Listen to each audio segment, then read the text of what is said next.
नमस्कार, मैं हूं आशीष और आप देख रहे हैं आशीष कॉमर्स क्लासेस। मेरे प्रिय साथियों, हम लोग अपने वीडियोस में कॉन्ट्रैक्ट एक्ट यानी अनुबंध अधिनियम की चर्चा कर रहे थे और आज के हमारी वीडियो का टॉपिक है प्रतिफल यानी कंसिडरेशन। आज हम लोग इस वीडियो में जानेंगे कि प्रतिफल क्या होता है, यानी प्रतिफल का परिचय क्या होता है, यानी अर्थ क्या होता है, और प्रतिफल की परिभाषा को जानेंगे और उसके साथ साथ प्रतिफल के लक्षण यानी कैरेक्टरिस्टिक्स को भी जानेंगे। हम लोग इन सभी को जानने के बाद से हम लोग यह समझ पाएंगे कि भारतीय अनुबंध अधिनियम 1872 में प्रतिफल के बारे में क्या कहा गया है और वो हमारे लिए भी बहुत ही ज्ञानवर्धक होगा। तो सबसे पहले हम लोग देखते हैं कि प्रतिफल का परिचय क्या होता है, यानी इंट्रोडक्शन ऑफ कंसिडरेशन। जब कभी भी अनुबंध किया जाता है तो उस अनुबंध में प्रतिफल अति आवश्यक होता है, क्योंकि प्रतिफल के बिना कोई भी प्रस्ताव न्यायालय में प्रवर्तनीय नहीं होता। यहाँ पे हम लोग समझ सकते हैं कि अगर कोई भी हम लोग अनुबंध करेंगे तो हम लोग ये बात ध्यान रखेंगे कि हम उस अनुबंध में प्रतिफल जरूर करें। और प्रतिफल का मतलब ये होता है कि लेन देन, यानी कोई भी वस्तु मैंने आपको दी और आपने भी मुझे वही कुछ वस्तु दिया, तो हम लोग कहते हैं कि वह प्रतिफल है। तो अगर किसी भी अनुबंध में प्रतिफल है तभी वह अनुबंध वैध अनुबंध बनेगा और उसको न्यायालय में मान्यता मिलेगी, यानी वह न्यायालय में प्रवर्तनीय होगा।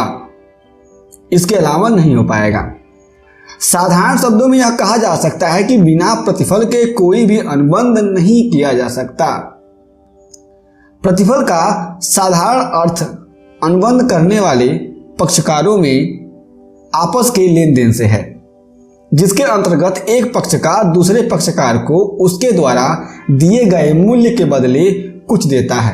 यानी अगर दो पक्षकार हैं, वो अनुबंध करने के लिए रेडी हो गए हैं और वो अनुबंध कर रहे हैं, तो यदि वह अनुबंध करते समय आपस में कुछ लेन देन नहीं करते हैं, यानी एक पक्षकार दूसरे पक्षकार को उसके बदले में कुछ देता या लेता नहीं है, तो वह अनुबंध प्रतिफल नहीं कहा जाएगा। इसलिए उस अनुबंध में लेन देन होना चाहिए, तो उसे ही हम लोग प्रतिफल कहेंगे।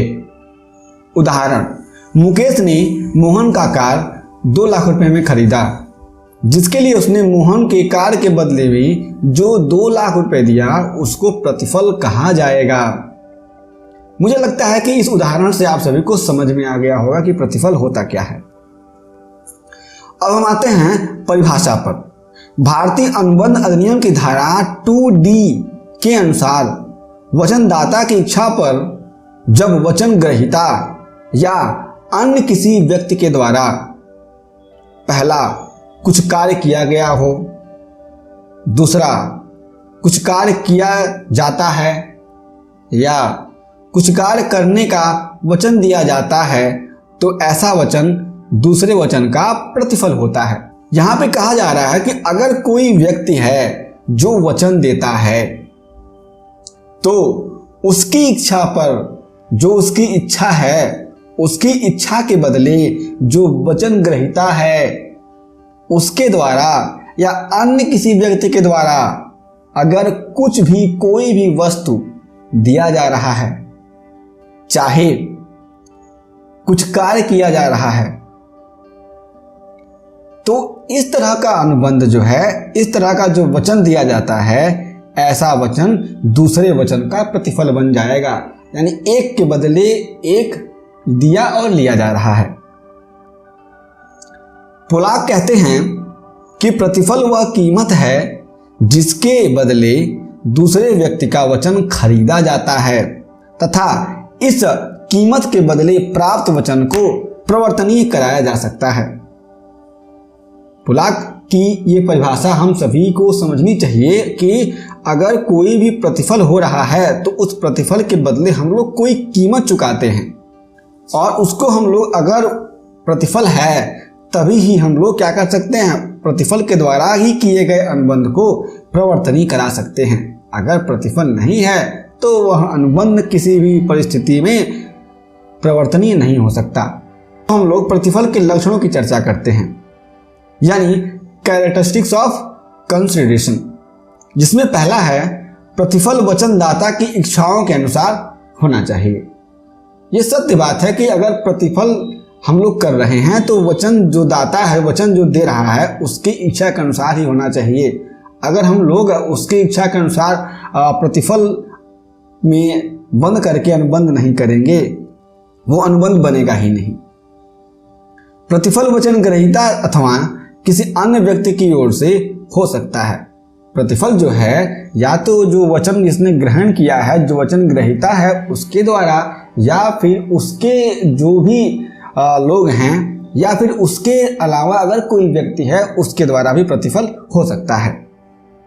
तीसरा, प्रतिफल वापसी के सौदे के रूप में हो सकता है। अगर कोई प्रतिफल है तो कुछ मैंने दिया तो उसके बदले किसी और ने मुझे कुछ दिया, ऐसा होता है। प्रतिफल वर्तमान, भूत या भविष्य पर भी निर्धारित हो सकता है। साधारण सी बात है कि अगर प्रतिफल पहले किया गया हो तो भी, अभी के लिए किया गया है तब भी, या फिर भविष्य के लिए किया गया है तब भी हो सकता है। पांचवा, प्रतिफल वास्तविक होना चाहिए। ये बात हमें ध्यान रखनी है। छठवां, प्रतिफल न्यायोचित होना चाहिए।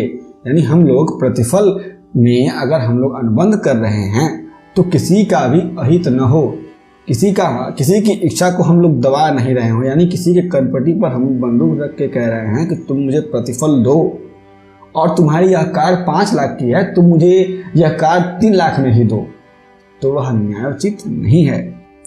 सातवां, प्रतिफल मूल्यवान होना चाहिए। यानी जो भी प्रतिफल हम लोग कर रहे हैं उसका कुछ न कुछ मूल्य होना चाहिए। आठवां, प्रतिफल किसी कार्य को करने या न करने के लिए भी हो सकता है। अगर कोई भी कार्य करना है उसके लिए भी हो सकता है, या फिर ऐसा कोई कार्य है जो इलीगल है जिसे नहीं करना है, या फिर अगर हम लोग कहते हैं कि भविष्य में हम तुम जो बिजनेस कर रहे हैं उस बिजनेस में एक सेक्टर तुम ले लो और एक सेक्टर हम ले लेते हैं, तो हम ये कहते हैं कि मेरे वाले सेक्टर में तुम काम नहीं कर सकते हो और तुम्हारे वाले सेक्टर में मैं काम नहीं कर सकता हूँ। और यहाँ पे हम लोगों ने कुछ मूल्य निर्धारित करके प्रतिफल ले और दे लिया। तो हम लोग यहाँ पे कह सकते हैं कि प्रतिफल किसी कार्य को करने या न करने के लिए हो सकता है। नौवां, प्रत्येक अनुबंध के लिए प्रतिफल अलग अलग होना चाहिए। यानी जितने भी अनुबंध किए जाएंगे सबके लिए प्रतिफल अलग अलग होगा, क्योंकि अगर प्रतिफल एक ही रहेगा और अनुबंध कई तरीके के हो जाएंगे तो वह उसकी प्रवर्तनीयता बाधित हो जाएगी। 10वां, प्रतिफल उचित होना चाहिए। यानी जो भी हम लोग प्रतिफल दे रहे हैं वह उचित होना चाहिए। कहने का तात्पर्य है कि अगर हम लोगों ने कोई भी अनुबंध करने का ठाना और हम लोग किसी से अनुबंध कर रहे हैं, तो ऐसा नहीं है कि हम लोग सामने वाले से जो वस्तु ले रहे हैं उस वस्तु के बदले में उससे कम मूल्य दें। ऐसा नहीं होना चाहिए। इस स्थिति में वह प्रतिफल मान्य नहीं होगा। तो मेरे प्रिय साथियों, आपको यह वीडियो कैसा लगा हमें नीचे कमेंट बॉक्स में जरूर बताइए, और प्रतिफल के बारे में यदि आपके पास कोई प्रश्न है तो उन प्रश्नों को भी जरूर बताइएगा। हम लोग अगली वीडियो में मिलेंगे जिसमें हम लोग भारतीय अनुबंध अधिनियम 1872 के अन्य जो टॉपिक्स हैं उनकी चर्चा करेंगे। तब तक के लिए जय हिंद।